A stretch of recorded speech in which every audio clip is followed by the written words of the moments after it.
I went to visit Sister Nielsen and Sister Eubank and had a great experience. I just turned my camera on and started grabbing some of the moments that I noticed, and I found something that I think will help all of us that these two teachers do really, really, really well. They're just starting class. They're doing a little doctrinal mastery activity. Some students are reciting the verse. There isn't a formal pass off or anything. She begins class here also with an out-of-seat experience, which I think is just fundamental to every single day of early morning seminary. Kids are just too tired. Yes, what's his name? But they're learning the voices and the names of the apostles in preparation for General Conference, and I liked it. I got the students out of their seats and awake. Here she starts class with an object lesson. Yes, you're going to look for how the people responded to the Lord's teachings. Many therefore of his disciples, when they had heard this, said, I was also thinking about this yesterday as well. I couldn't believe it. Like, she was asking students to share meaningful experiences, and they were like throwing them out, like almost as if they were ready.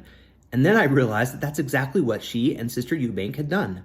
They are preparing their students to share experiences the day before. And this is the thing I want to share with you. Watch how these teachers have prepared their students to really engage meaningfully. That want to share. Kinsey, do you want to share? They never really specified to me These students are doing it over and over again. She didn't just ask one or two students to prepare. She pulled 3 or 4 or 5 or 6 aside. Chase, I want to ask you, and then I'm going to ask Lauren. Why do you think? What is hard? Just the way you've been behaving before. You feel like you... And although she had prepared students, she still was able to ask for more, right? Listen to what she does here. Tell me more. So even though she had prepared this student to share an experience, she still went past just what he was prepared to share. With that tell me more question, it just does so much for the classroom and the discussion. And then you can even go to other people, right? Hey, I would like you to add to what he just said, if you would. Thank you for that comment. Lauren. sometimes people mix up the people. There was a really good conference talk. Chase, do you want to give us the highlights of that conference talk? Yes. So, in the conference talk, he talks about this one little girl named Sarah. Kyler, tell us about Alma. faith and how faith you can't really see. It's just something you have to believe. I can read the verses to you guys. I really like the part where it says, even if you can no more than desire to believe. I'm so grateful for those things because they help me grow and they... Isaac, I'd love to hear from you. What keeps you? And I still had just some faith in praying.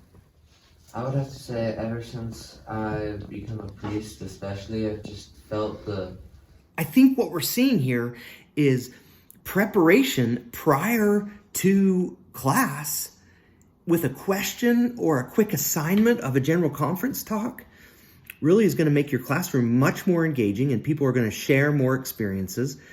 I'm inviting you to use those weekly overviews to make sure that you see what you could ask your students to prepare to do, and then try it. Ask your students to prepare a little bit. These new overviews of the entire week are so helpful. Use the student preparation part of them. Thanks, brothers and sisters. We'll see you next time.